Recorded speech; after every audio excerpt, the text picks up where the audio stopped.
práctica científica no es identificable con la reflexión sobre la práctica científica. Es decir, el hecho de que el científico natural comparta a nivel teórico un modelo de adecuacionista de objetividad no quiere decir que él ejerza este en su disciplina. La adaptación teórica de este modelo constituiría una reflexión de segundo grado, como puede ser la filosofía de la ciencia.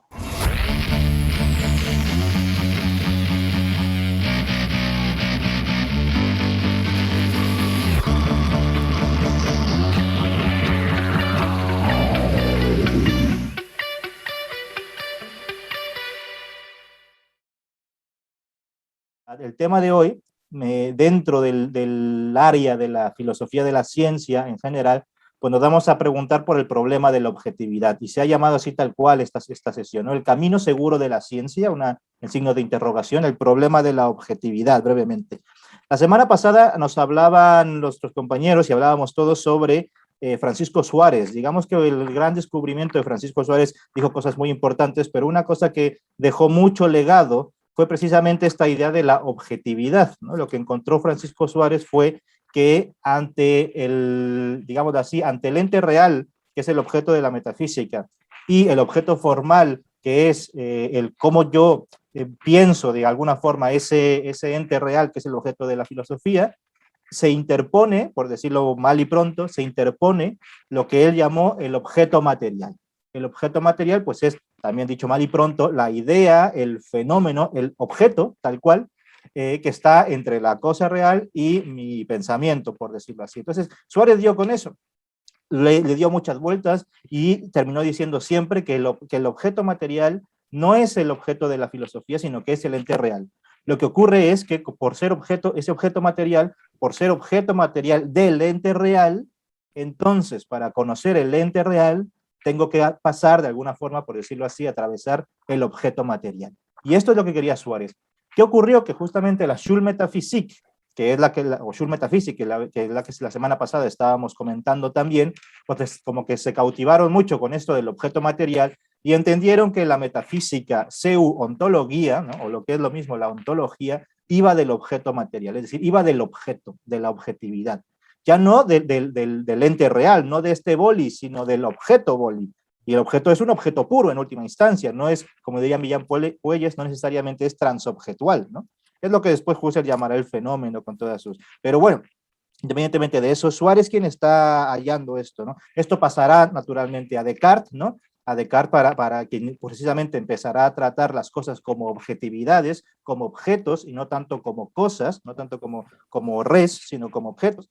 Porque como saben, objeto, objectum, significa lo que está ahí, literalmente, ¿no? Lo que yace ante. ¿Ante quién? Ante uno, ¿no? Entonces, objectum siempre es, dicho nuevamente mal y pronto, algo subjetivo, es decir, no subjetivo de alguna forma, de mis caprichos personales, no, sino algo relativo al sujeto, a un sujeto aprehensor. Eso es el carácter objetivo. Lo que es objetivo, lo objectum, los objecta, es aquello que es relativo a un sujeto aprehensor. Esto es lo que encuentra Suárez, que fascina a la Schulmetaphysique, y Descartes, que se educa con ellos, y con Suárez naturalmente en la Flech, pues le encanta, le fascina, y ahí, a partir de ahí surge todo, precisamente, todo lo que vendrá en la filosofía de la modernidad, como lo decíamos la semana pasada. Bueno, quien se encarga justamente de intentar dar los principios más rigurosos, por decirlo así, de objetividad, es el amor platónico de Carolina, nuestro querido Kant, ¿no? Kant es el que trata de hacer justamente, dar los principios de la objetividad, es decir, de cómo las cosas en última instancia no son para nosotros cosas, no son res, por decirlo así, o no son noumena, si se quiere, sino que son objecta, ¿no? Son objetos, y busca pues la objetividad, lo que después él mismo llamará tanto Objekt en alemán como Erscheinung, o después Phänomenon, ¿no? El fenómeno, la aparición, la objetividad, tal. Justamente Kant decía que la física y la matemática habían seguido, y aquí está la justificación del título de esta sesión, el camino seguro de la ciencia, la matemática y la física, el camino seguro de la ciencia, precisamente por tratar de objetos, no por tratar de cosas, ¿vale? Sino por tratar de objetos, porque estos objetos precisamente, al estar yectos of, un sujeto aprensor, pues entonces tiene que haber una especie de estructura, de molde, de condiciones a priori, las famosas condiciones de posibilidad, que son justamente para Kant, pues, o están puestas, según Kant, por ese sujeto. Es decir, las cosas ante uno pueden ser ante uno por la estructura trascendental del sujeto. Entonces es el sujeto quien pone las condiciones de objetividad. Y dicho eso, puesto que todos somos, o todo ser racional, excepto Dios, pero bueno, todo ser racional tiene esa estructura trascendental, entonces todos compartimos esa objetividad. Y por tanto, los conocimientos de la física y de la matemática son objetivos. Ahí está. Objetivo no quiere decir que sea de la cosa. Eso no lo sabremos, diría Kant. Lo que pasa es que están ante todos nosotros precisamente por estar ahí, obyecta, ¿no? Esto es lo que quiere decirnos. Y justamente en virtud de esto es que dice que la metafísica no puede ser ciencia, no ha alcanzado el camino seguro de la ciencia por no tratar con objetividades, ¿no? Y simplemente por terminar esta brevísima introducción, Kant no solamente dice Sigeren Weg o Sigeren Gang, ¿no? El camino seguro, o el curso seguro de la ciencia, sino que también lo dice en el prólogo de la crítica de la razón pura, también dice incluso el Königlichen Weg, ¿no? El camino real de realeza, obviamente, ¿no? El camino real de realeza que tiene la física y la matemática. Así que bueno, hoy eso es viable o no, pues ya lo iremos discutiendo. Para dibujar unas líneas históricas de cómo se ha pensado sobre objetividad en la ciencia, por lo menos desde el siglo XVIII. Y aquí me estoy basando en un libro súper interesante que se llama Objetividad, de Lorraine Daston y Peter Gallison, y que recomiendo realmente, pero dibujan precisamente estas líneas de los valores que damos tanto al objeto, a la construcción de un objeto, como a la construcción de un sujeto que es capaz de ver los objetos, ¿no? o de vivirlos. ¿Cómo debe ser ese sujeto? ¿Cómo debe ser el sujeto científico, ¿no? Entonces, en el siglo XVIII,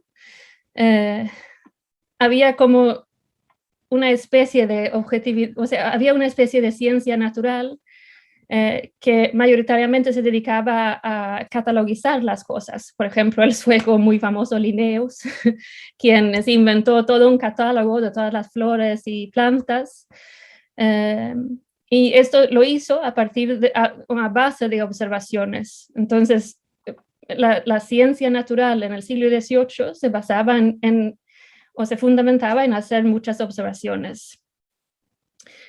Quien hacía estas observaciones eran mayoritariamente aristócratas que no necesitaban trabajar. Entonces, el científico era un aristócrata que miraba lo que tenía en su alrededor. ¿Y qué significa esto? ¿Por qué es importante? Bueno, es importante porque estos aristócratas lo que hacían era dedicar sus días a observaciones empíricas. Entonces, por ejemplo, salían a su jardín, se sentían, miraban las plantas, hasta incluso anotaban cada hora la diferencia en cómo se habían abierto los pétalos o qué pasaba cuando llovía, anotaban cómo se sentían, cómo era el tiempo. Hay un material científico muy enorme de este periodo, que son diarios científicos, donde estos científicos pues anotan sus observaciones.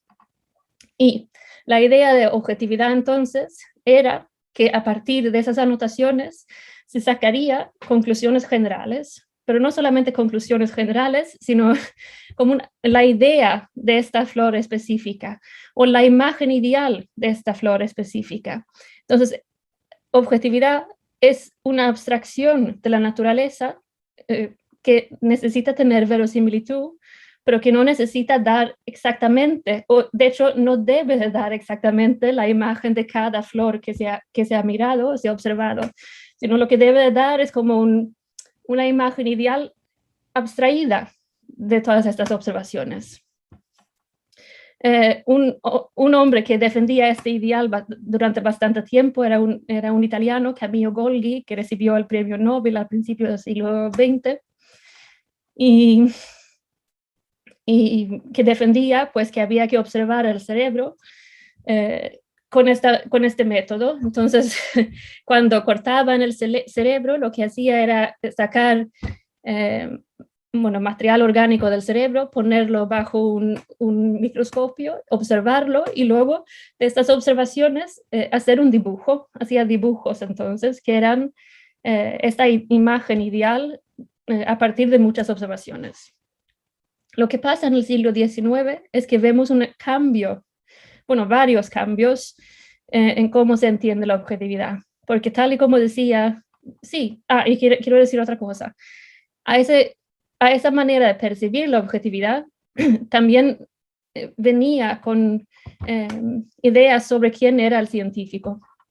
Y el científico, se decía, debía de ser una persona que no tenía lazos o no tenía interés de ninguna manera. O sea, debería ser un hombre, normalmente un hombre con un buen juicio, que era capaz de distinguir estas imágenes ideales, porque precisamente no tenía ningún tipo de interés económico, por ejemplo. Y por lo tanto, los aristócratas, que eran los únicos que tenían estas condiciones, eran los mejores científicos. Entonces había un valor, había unos valores que decían cómo debía de ser el científico moralmente. Debía de ser libre de juicio y haber formado de alguna manera un buen juicio para poder de esas observaciones sacar imágenes ideales, independiente de la particularidad de cada observación. Entonces, como venía diciendo, en el siglo XIX hay varios cambios. Entre otras cosas, una cosa que pasa es que se empieza a desarrollar máquinas mucho más eficaces para observar ambos, para observar el cielo como para observar cosas muy pequeñas. Las máquinas se hacen mucho mejor. Y las cámaras de foto empiezan a hacer, no solamente empiezan a hacerse mejor, sino se inventan, ¿no? Y entonces se empieza a desarrollar una manera de pensar la objetividad que piensa que la objetividad científica surge a través de la máquina, que debe estar mediada siempre por máquinas.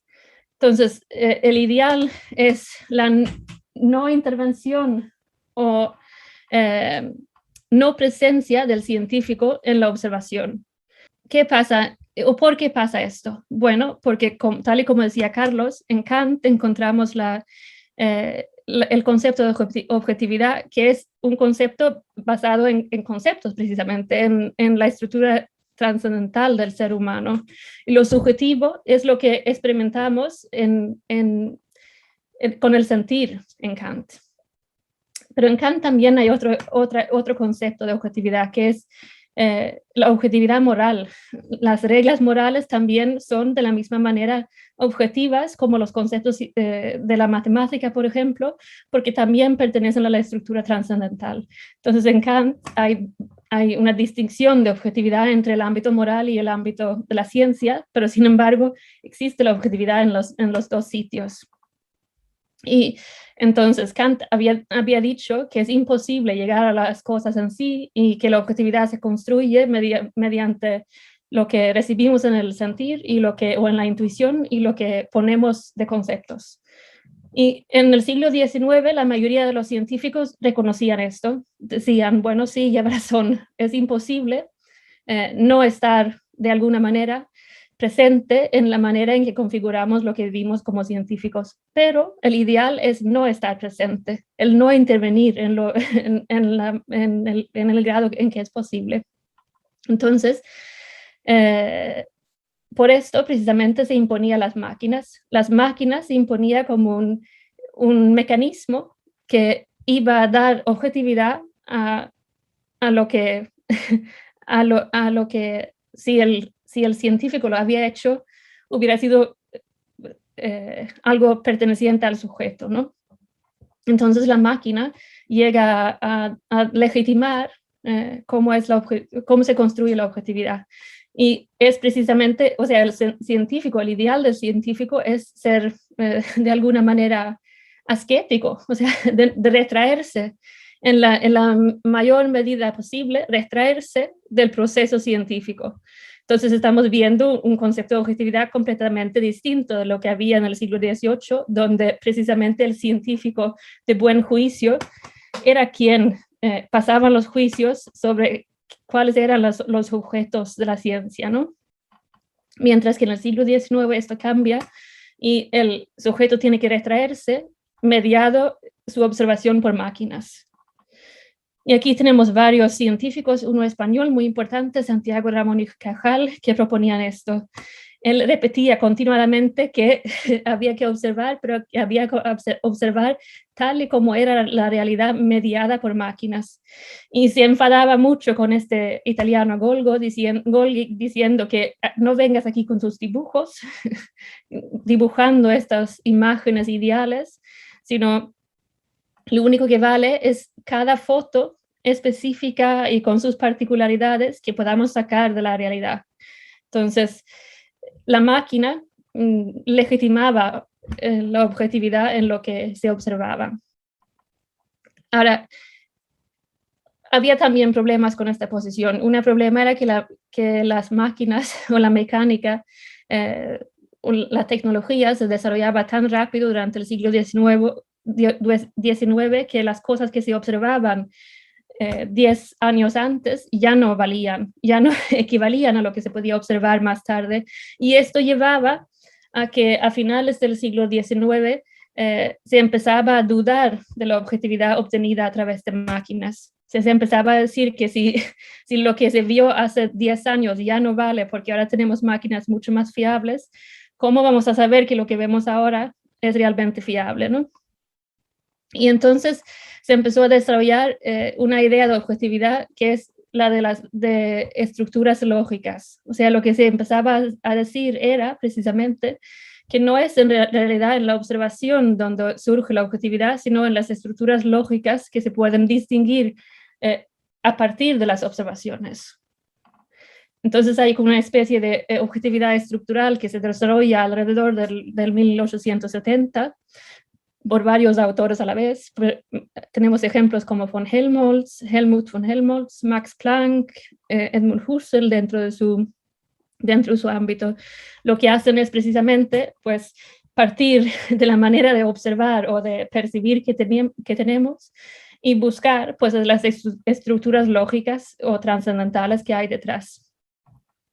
Y esto llega a un cambio quizá aún más grande que tiene que ver con la nueva física que se desarrolla a finales del siglo XX, finales del siglo XIX y al principio del siglo XX. Y donde precisamente esta idea de interpretar lo que se ve en los experimentos, o sea, una realidad que no surge como entidad, por ejemplo, sino como campos o como olas, como estos experimentos llevan a unos cambios en cómo se percibe la objetividad. Y en vez de pues, estas estructuras que se pueden, digamos, intervenir o distinguir, distinguir detrás de las observaciones, ahora toman una forma de una lógica mucho más abstracta, ¿no? O como una estructura simbólica, en el caso, por ejemplo, de física cuántica de la Escuela de Copenhague, o como un proceso estructural real en el que también interviene el sentir y el logos del ser humano. Y entonces objetividad llega a ser equivalente o a una expresión de mensurabilidad o a una objetividad como estructura dinámica en que se sustenta ambos logos y materialidad. Y esto ya lo hemos discutido muchas veces en relación con Zubiri, pero en realidad no es una noción que solamente se encuentra en Zubiri en esta temporada, sino que se encuentra en varios otros autores discutiendo precisamente estas dos posiciones. Pero lo que tienen en común es que proponen sistemas de comunicación universal, o sea, que creen que objetividad surge a partir de estructuras que son de alguna manera universales en lo real y en los que entran el ser humano de alguna manera. Tenemos a Poincaré, Henri Poincaré, el gran físico francés, tenemos a Carnap, tenemos a Frege, tenemos a Whitehead y pienso yo, tenemos a Cassirer, que de diferentes maneras pues hablan de objetividad como una estructura precisamente detrás de lo que se ve en la observación y donde la observación en sí en realidad no es, puede ser importante, pero no es lo que nos lleva a la objetividad. Y por lo tanto tenemos como un giro de nuevo hacia el sujeto en estos autores, precisamente porque la manera en el que se llega a la objetividad es a través de estructuras lógicas que posiblemente son de la realidad en algunos de ellos, pero son de la realidad, o sea, son de la realidad incluyendo el logos del ser humano. Hace poco en una boda asistí a una conversación entre un científico natural que se dedicaba a investigar acerca de métodos de medición del CO2 captado por los árboles y un científico social que era antropólogo. A lo largo de la conversación se iban planteando cuestiones como acerca de la mayor complejidad de las ciencias sociales por el simple hecho de que, por ejemplo, en ellas se da la situación de que un ser humano debe de estudiar a otros seres humanos en lugar de, por ejemplo, tener el caso de un ser humano que modeliza gotas de agua, como ocurriría en las ciencias naturales. Es decir, la discusión podríamos decir que derivaba en la cuestión sobre el carácter conmensurable o inconmensurable de los diversos objetos de estudio.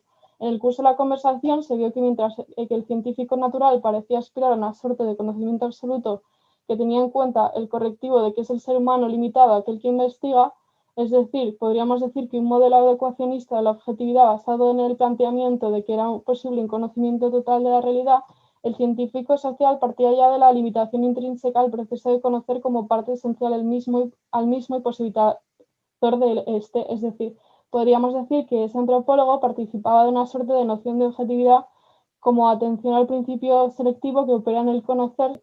No obstante, aunque esta anécdota a mí me resulte interesante, reconozco que de ello no se puede deducir una asignación de estos dos diferentes modelos de objetividad a las ciencias naturales y a las ciencias sociales. En esta exposición vamos a abordar el problema de la objetividad en la ciencia, pero para empezar es necesario resaltar que la cuestión de la objetividad en la filosofía de la ciencia suele ser abordada desde tres enfoques principalmente. En primer lugar, podríamos señalar que la objetividad en la ciencia suele plantearse como ausencia de juicios de valor en el proceder científico. Desde este enfoque suelen hacerse preguntas sobre el posible influjo ideológico, sobre los resultados de la ciencia, así como para la elaboración de las teorías científicas.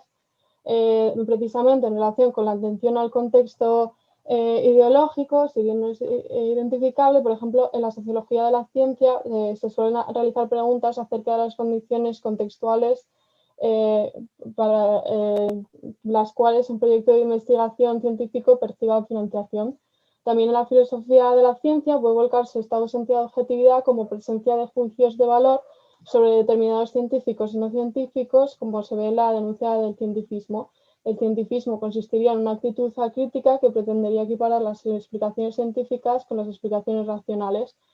Si bien esta cuestión de la objetividad en la ciencia como ausencia de juicios de valor debería de ser tomada por cautela, porque, por ejemplo, desde unas coordenadas nietzscheanas podría sostenerse que la ciencia proviene de un ethos determinado con unas concretas estimaciones vitales, entre las cuales, por ejemplo, se instituye la propia noción de objetividad como valor.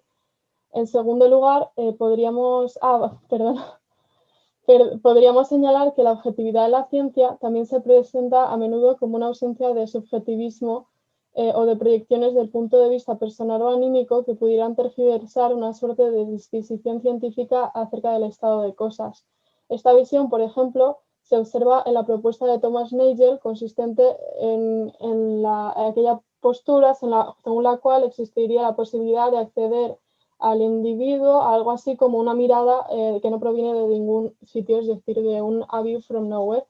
Con respecto a esta propuesta, podríamos criticar el hecho de que una mirada desde ninguna parte, desde ahí, por ejemplo, no tenemos la noción del color, si es aquello sobre lo cual queremos ser objetivos. Podríamos señalar al respecto que la noción de objetividad precisamente tiene sentido estando encarnados en un punto de vista determinado y que la objetividad y subjetividad no tienen por qué ser cuestiones excluyentes. Asimismo, por último, La objetividad en la ciencia podría concebirse como una suerte de fidelidad con respecto a los hechos. Es en esta última acepción en la cual vamos a centrarnos, si bien en esta exposición lo que vamos a tratar es desde una crítica hacia una cierta noción de la objetividad científica debido a su carácter adecuacionista.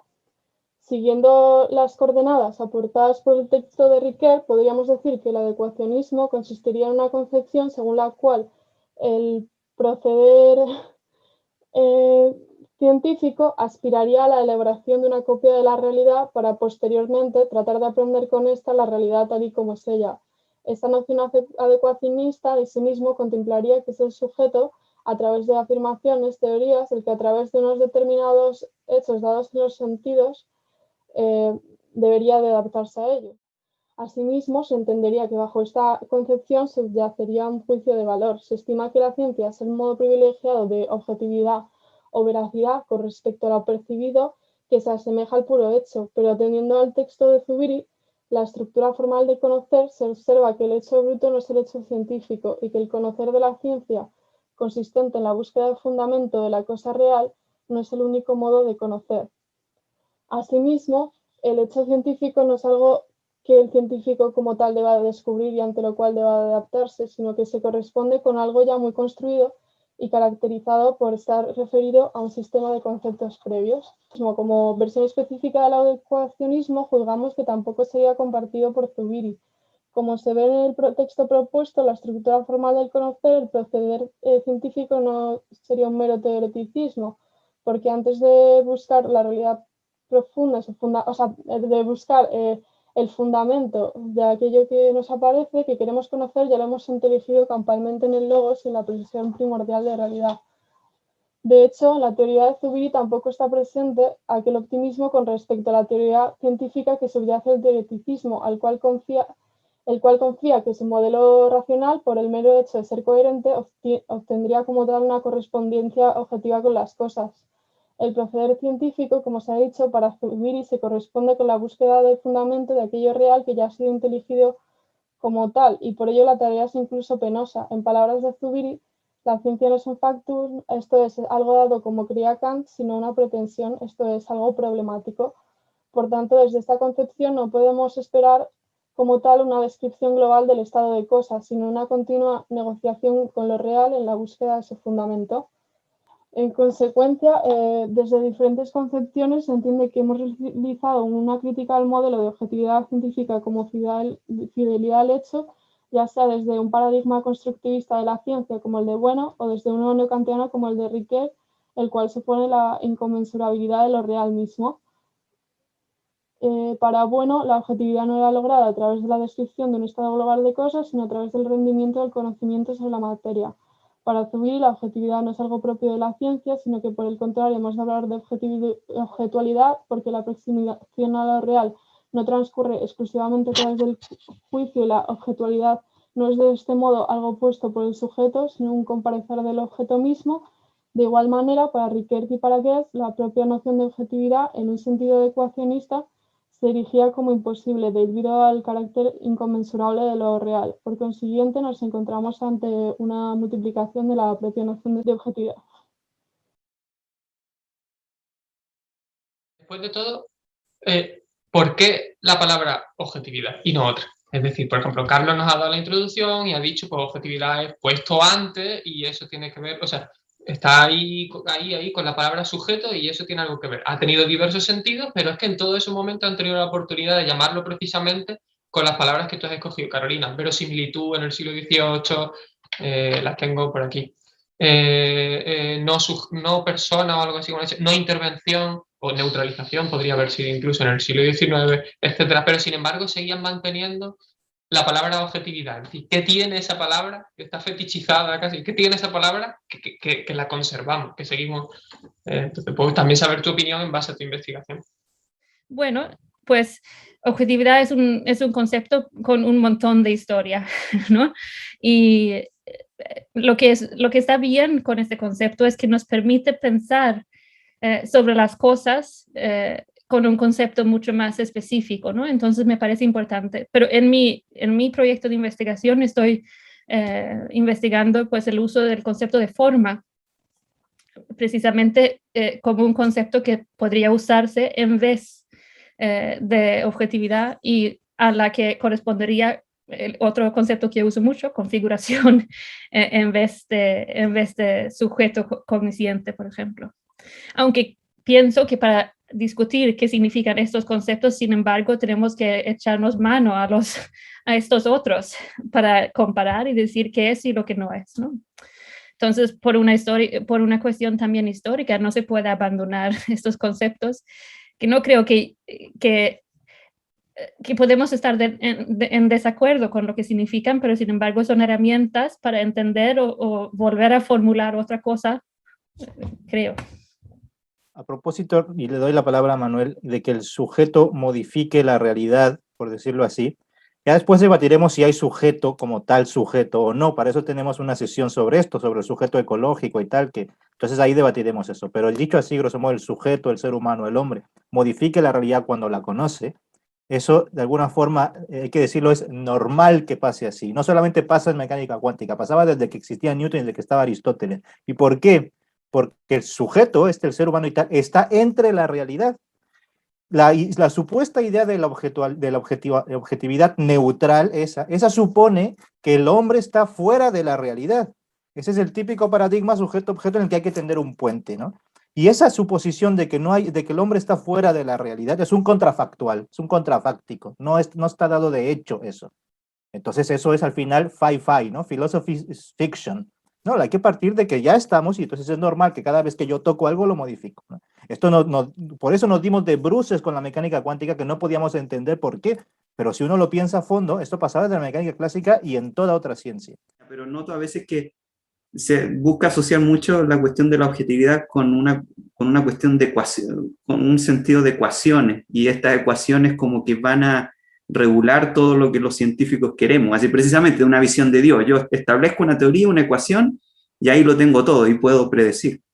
Pero resulta que en la ciencia actual ya eso, o sea, se considera muy conservador ya, o sea, ya la ciencia están tomando mucho conciencia de los límites de ese enfoque muy de creerse Dios, precisamente, y eso es lo que está dando, ¿por qué está teniendo tanto auge hoy todo el tema de la ciencias de datos, el problema inverso, que no es que uno parte de una ecuación y ya quiera simular la realidad o las cosas con una sola ecuación o con unas pocas ecuaciones de forma así muy determinista, muy rígida, no. En realidad lo que se hace mucho ahora es que uno parte de datos, parte de observaciones, y ahí es que uno empieza a hacer como una especie de exploración de distintas posibilidades, y ahí entran ciertas ecuaciones, pero no es que uno de antemano se dé una ecuación, una teoría y ya, no. O sea, uno tiene los datos y tiene que inferir cierta información de lo que nos están dando esos datos de ciertas observaciones, y ahí tiene unas amplias posibilidades para escoger. Y claro, y eso también es dinámico, no es que un modelo sirva para explicar esto y para explicar esto, no, a veces un modelo sirve para esto, otro modelo sirve para esto otro, y al final yo diría que incluso hasta ahora uno de los criterios más fuertes que yo considero en la ciencia, y que de hecho los científicos, no tanto hablando como filósofos, sino como científicos, que nos gusta a veces referirnos en cierto sentido a la palabra objetividad, y bueno, aquí a veces tratando de un poco distanciar un poco de la visión esa un poco naiva, ingenua de pensar objetividad como una correspondencia casi exacta, digamos, entre teoría y realidad o experimento, es el tema de las predicciones, porque yo diría que si en el terreno donde realmente se juega, el que tengamos una versión un poco más fidedigna de a qué nos referimos por objetividad y no llegar a especies de cinismo, como se refiere esta filósofa Susan Haack, es en el terreno de la credibilidad epistémica, porque yo como científico a veces he leído mucho material de gente que dice, no, es que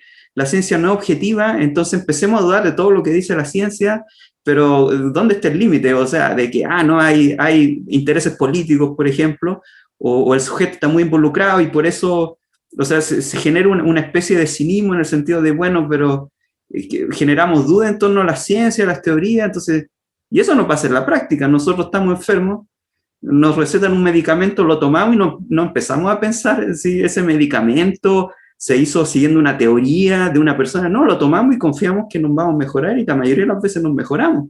Ahora con el coronavirus nos ponemos las vacunas Y de hecho criticamos a quienes dudan de la eficacia de las vacunas. Entonces, yo digo que ahí es donde se juega en la práctica esto de establecer bien qué nos referimos por objetividad para no llegar a esos excesos realmente. La idea de objetividad como hacer que nuestro discurso científico, en este caso, imite o represente tal cual la realidad, tiene ya muchísimos problemas. Para empezar, porque la propia idea de objetividad, la propia Carolina Kent, en todas las acepciones, nunca ha significado eso, sino que si uno quiere encontrar el sentido, digamos, el común denominador de esas tres en estos 3 siglos, pues es hacer inteligible, ¿no? Es hacer inteligible aquello que podemos llamar en general realidad. Ahora, ese es la primera problema de creer que la objetividad es imitar realidad. No es imitar realidad, es hacer inteligible esa realidad. Gustavo Bueno, que yo lo cito aquí porque está en los textos, sí da un criterio determinado, concretísimo de objetividad. Y es el que consiguen determinadas metodologías científicas y es lo que él llama la neutralización del sujeto.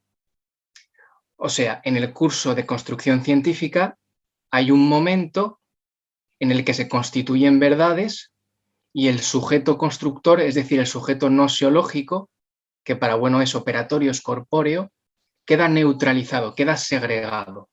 Famosísimo ejemplo que suelen dar, porque es de mucha evidencia, el teorema de Pitágoras no es de Pitágoras, ni es griego.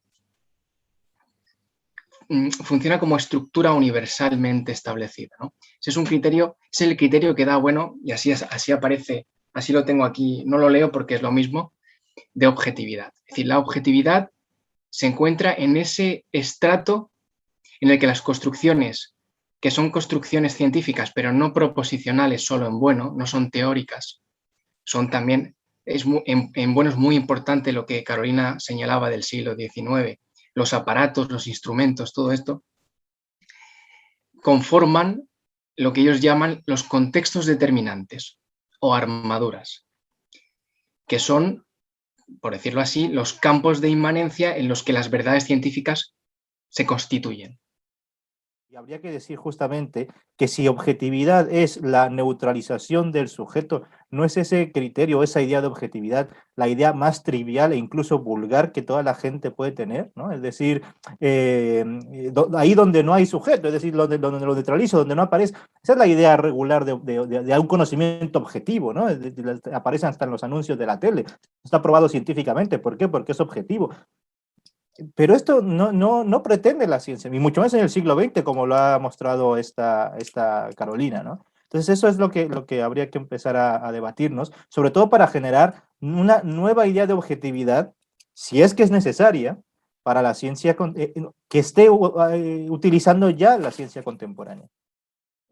Primero me da la impresión de que estamos confundiendo algunas veces, o no confundiendo, sino quizás metiendo dentro, introduciendo el concepto de objetividad dentro de realidad.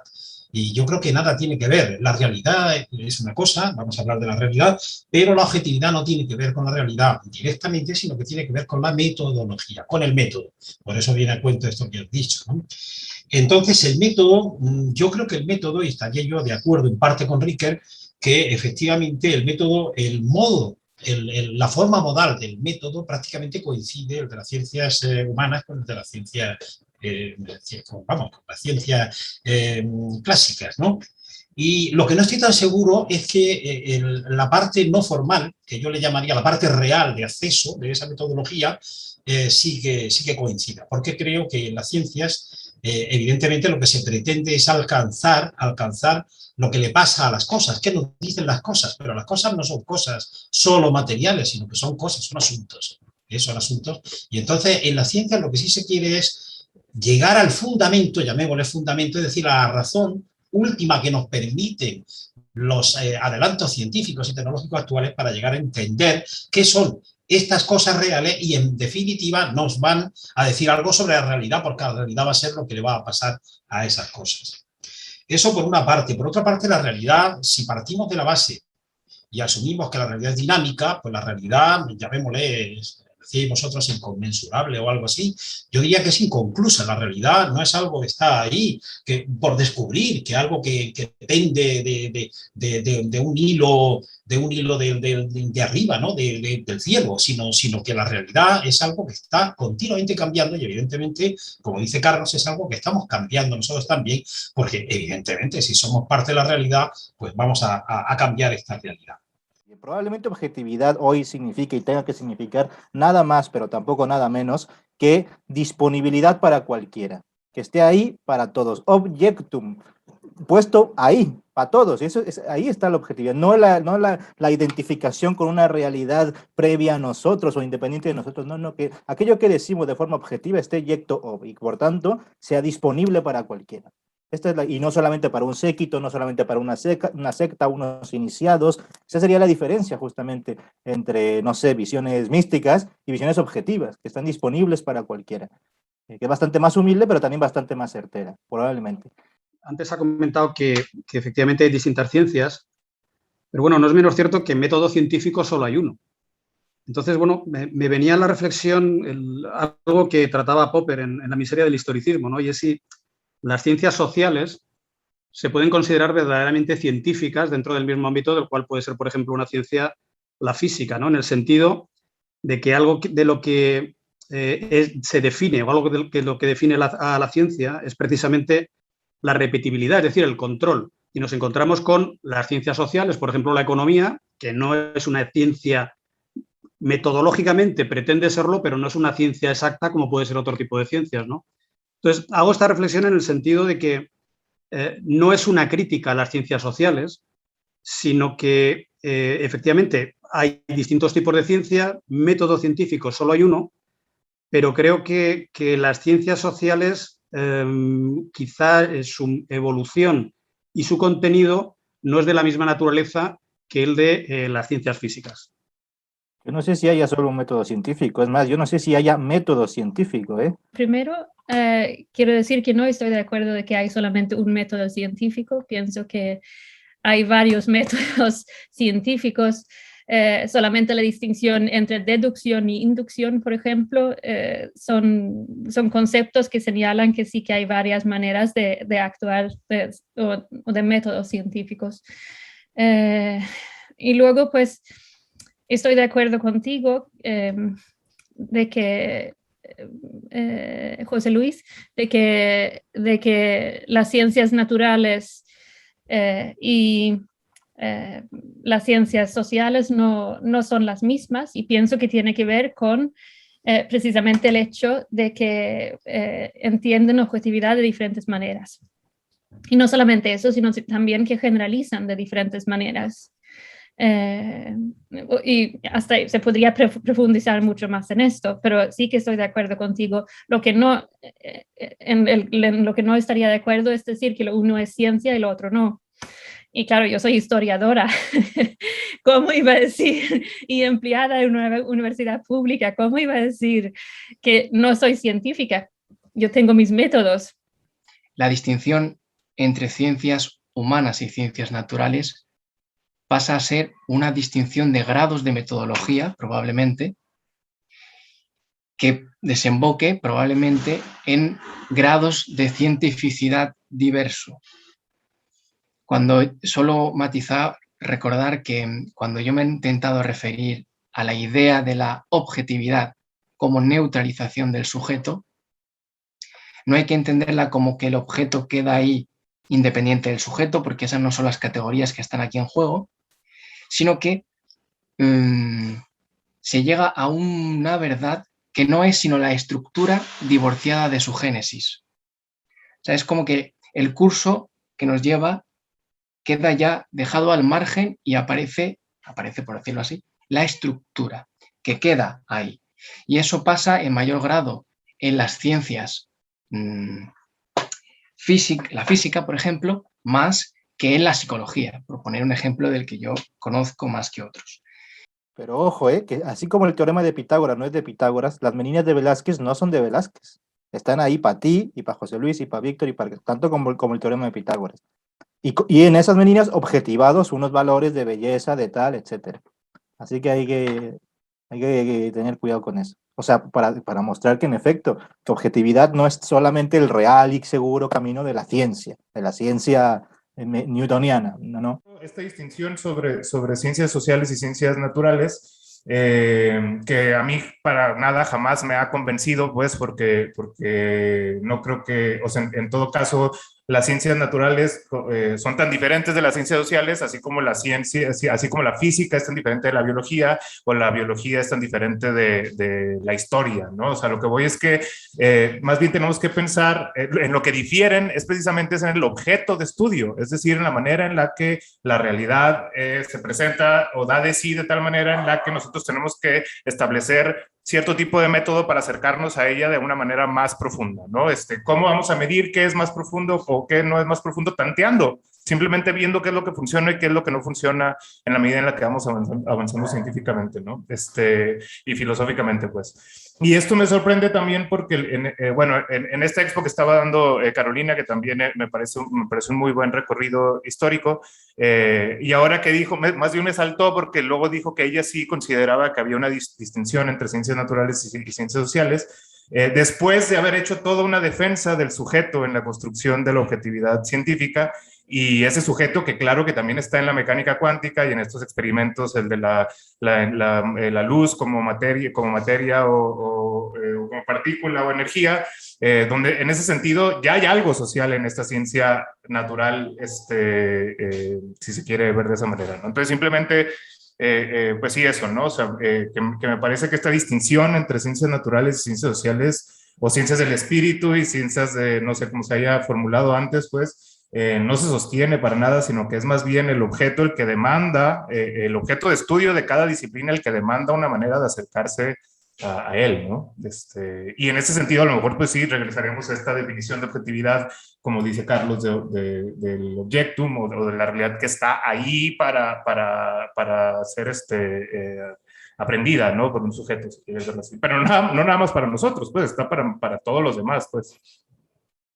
Pero entonces me has mal entendido, porque no quería decir con esa distinción entre las ciencias naturales y ciencias sociales que las ciencias naturales de alguna manera están libradas del sujeto, sino precisamente quería decir que es, y creo que es lo que intentaba decir por lo menos, que es precisamente en la construcción de objetividad, de cómo nos encontramos con los objetos que se distinguen, no de otra manera. De acuerdo. Así que estoy completamente de acuerdo contigo. Cuando se empieza a creer esto de que la objetividad es la misma para todos, en virtud de que hay una estructura trascendental detrás en el sujeto, es en la modernidad y concretamente en Kant. Lo que ha dicho Víctor, orgulloso reólogo, por cierto, es crucial. Lo que va a decir, lo que va a ser la distinción entre ciencias no es si unas son Wissenschaft, Naturwissenschaft o Geisteswissenschaft, si lo dice Dilthey o quien sea, su papá, no, sino el objeto. Y eso lo decía justamente Suárez y los anteriores. Decían el objectum formalis, es decir, el modo como vamos a acceder a la cosa, va a variar en función del objectum materialis, es decir, de cómo la cosa se deje inteligibilizar, por decir así.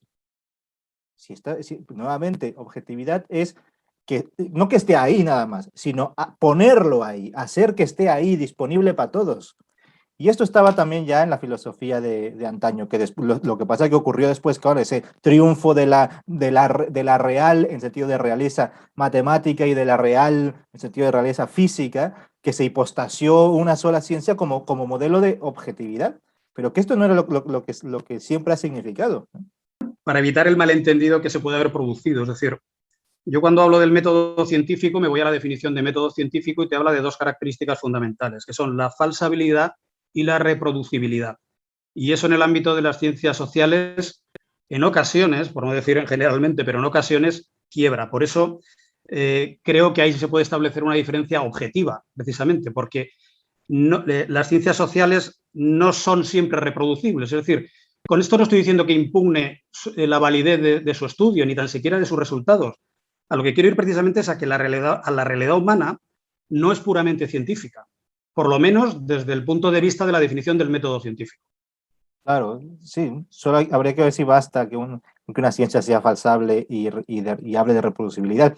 Riquet lo decía, ¿no? La historia no trata con cosas reproducibles, trata con hechos únicos, ¿no? La historiografía es una ciencia. Carolina acaba de decir, yo soy historiadora, así que sí, ¿no? Pues estos principios de falsificación y repetibilidad, lo siento, mi castellano se va por la ventana a estas horas. En todo caso, se evapora. En todo caso, estos principios también son principios que se puede historizar. O sea, y normalmente, si los tenemos de Popper, como a la que hacías alusión, ¿no? Y Popper precisamente me parece muy interesante porque Popper es un autor que critica ciertas maneras de interpretar los hechos, los fenómenos sociales en relación con la experiencia del totalitarismo del régimen nazi. De hecho, varios de sus libros los escribió cuando estaba en el exilio en Nueva Zelanda. Pero interesantemente, y esto es simplemente para mostrar lo que puede hacer otro tipo de interpretaciones, ¿no? Pues cuando vuelve del exilio, estudia junto con Hayek y von Mises, y uno se puede preguntar por qué un hombre que está tan en contra de la influencia de la política en la ciencia se va a estudiar junto con personas que son tan abiertamente políticos y neoliberales. Y yo pienso que hay en estos conceptos de falsificación y repetibilidad que tiene Popper un enlace político con las ideas de la opción libre de un mercado completamente no controlado que tienen que formulan Hayek y von Mises en este tiempo, ¿no? Entonces, precisamente por esto, no veo que este método científico esté a salvo de ciertas, precisamente estos valores que ponemos de antemano para entender la realidad, ¿no? Entonces, pienso que es cierto que hay un método científico que se basa en estos principios, pero que estos principios ya de por sí también vienen con una carga casi ideológica, que era la situación histórica en la que lo formulaba Popper. Voy a dar un par de comentarios para responder un par de cosas que mencionaba Carolina. Ella, cuando se refería a un criterio histórico en el que, bueno, los científicos hablaban de objetividad porque había una mediación por máquina, en algún momento ella mencionó y decía que digamos que como las mediciones que proporcionan las máquinas van cambiando, pueden cambiar totalmente y no son fiables, pues yo creo que ahí habría que precisar un poco, porque, claro, o sea, si uno mide algo con una máquina, o sea, y uno dice, bueno, eso está mal, pues depende, o sea, uno perfectamente podría pensar el caso de, no sé, hay algo reciente para que no estemos pensando ya en siglos pasados, o sea, la radiación de fondo de microondas, por ejemplo, cuando la primera vez que la detectaron, pues detectaron que la radiación de fondo era totalmente uniforme. ¿Y qué pasó después? Precisaron las mediciones y se dieron cuenta que no era uniforme. Pero era una cuestión de escala nomás, pues no era que la primera medición era errónea, no, simplemente por una cuestión de escala. Entonces los instrumentos, a medida que van mejorándolo, no es que las mediciones antiguas estén mal, sino simplemente que se va refinando las mediciones. Y eso pasa en ciencia mucho. Entonces, yo creo que ahí eso habría que precisar un poco qué casos históricos efectivamente se ha visto que ciertas mediciones son totalmente erróneas y empezar un poco a hilar fino ahí, para no poner tanto en duda de que las máquinas a medida que mejoran, todo lo que ha pasado se echa al bolsillo, ¿no? O sea, en la tecnología funciona así, la tecnología va avanzando y las máquinas van refinándose. Sobre lo de la máquina que sale a colación por la exposición que estaba haciendo Carolina, que bueno, ahora en la filosofía de la tecnología contemporánea para nada se piensa que la máquina te otorga nada de neutralidad, ni de objetividad, ni de, pues sí, como si fuera un intermediario neutro y que tiene la visión totalizante, ¿no? Al contrario, más bien complejiza más el fenómeno porque lo que hace es que pues dependes de una mediación más para una representación de una representación, lo cual todavía hace más complejo la manera en la que nos acercamos a cierto tipo de realidad, ¿no? Pero en todo caso lo que sí hace es que abre nuevos regímenes escópicos. Entonces, por ejemplo, así como el telescopio nos hace ver lo que no podemos ver en nuestra Tierra más que con nuestros ojos muy lejos, nos hace ver que hay dimensiones, ¿no? O el microscopio, que hay otra dimensión mucho menor a la de nuestra realidad vivida, si así es como lo está entendiendo esta. Lo que generalmente sucede con muchos análisis es que, digamos, y aquí yo he estado tratando de apretarlo así, en el sentido de que una cosa es que tú tengas una historia, por ejemplo, de un determinado fenómeno, un historial, datos así tabulares, país, año, cuál fue la consecuencia, etcétera, etcétera, datos así. Porque una cosa es utilizar esos datos y aplicar modelos a lo loco, así de forma indiscriminada. Pero el tema es que los modelos tienen sus límites igual, porque, o sea, tú puedes, no sé, puedo decir que ya las condiciones necesarias, no, más bien como aquí quieres predecir, por ejemplo, una protesta, por ejemplo, dónde va a ocurrir o cuándo, etcétera, etcétera, y tú ves que el modelo dice que depende de tal atributo, no sé, no sé, por decirte algo, que las que protestan tengan tales características. Pero en ese proceso los modelos a veces tiran cosas sin sentido, así, digamos.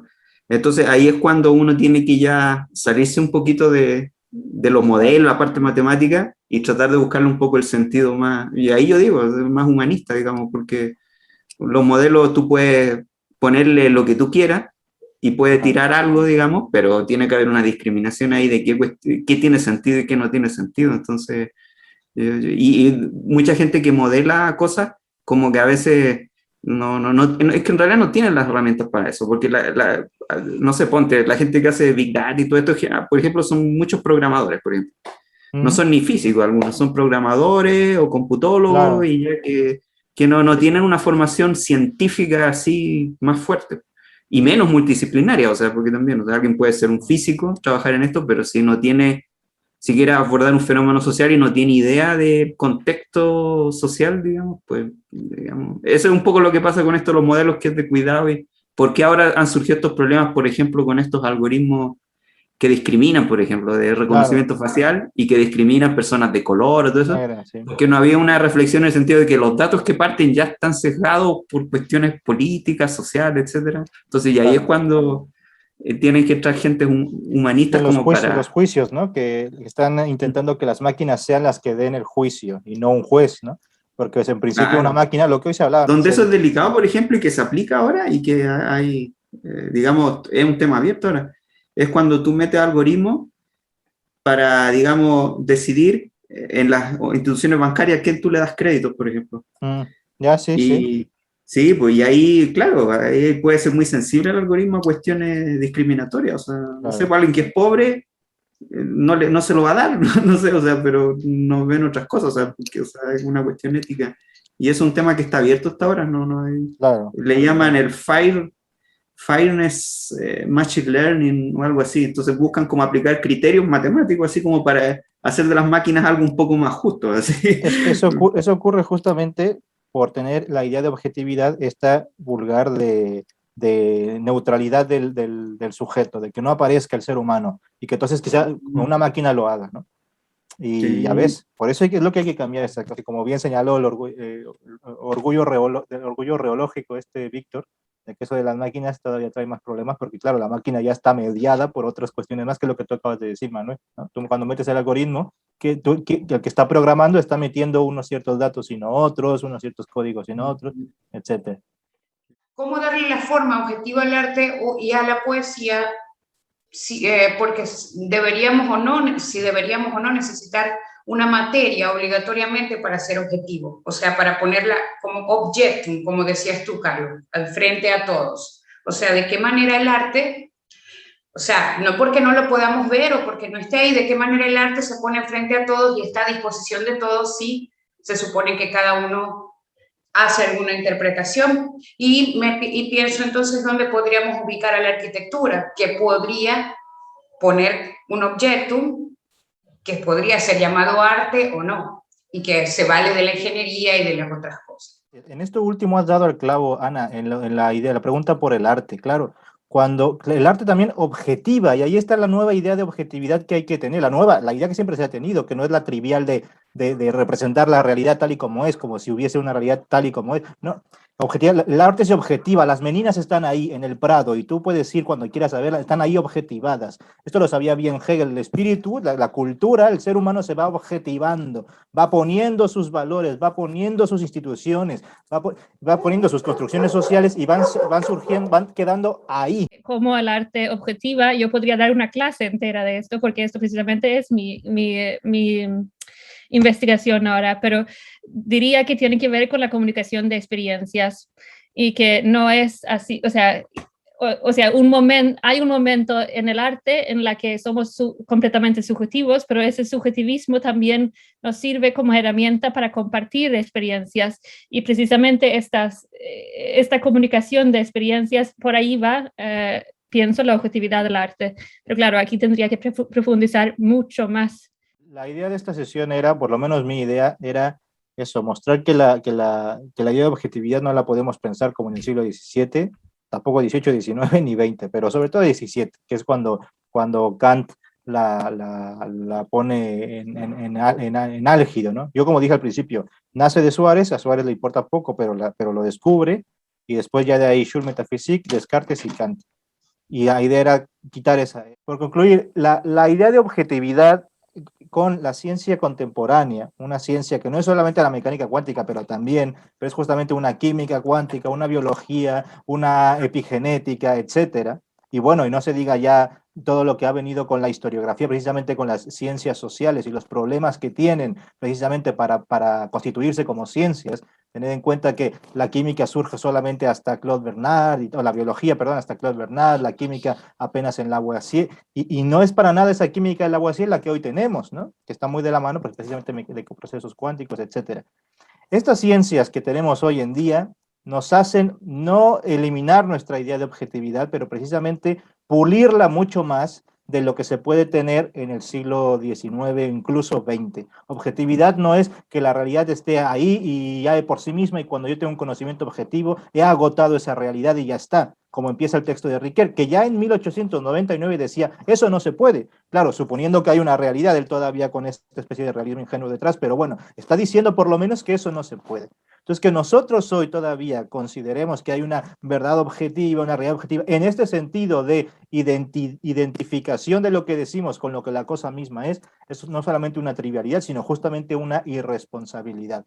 Objetividad tiene que significar otra cosa. Las ciencias no son menos objetivas hoy en día. Lo que ocurre es que esa objetividad significa probablemente, como ahora estábamos más o menos descubriendo, es hacer disponible para cualquiera. Es decir, si usted, a lo que puede llegar Manuel con sus análisis de datos y todo esto, no es una cosa que solamente pueden acceder los iniciados en la secta y los ungidos, ¿no? Si usted estudia la física que ha estudiado él y sigue los procedimientos que ha seguido él, también estará disponible para usted. Por tanto, ahí está la objetividad, en la posibilidad de estar disponible para cualquiera. No en agotar una realidad inconmensurable, no en adecuar lo que yo digo con una realidad independiente, ni mucho menos, ¿no?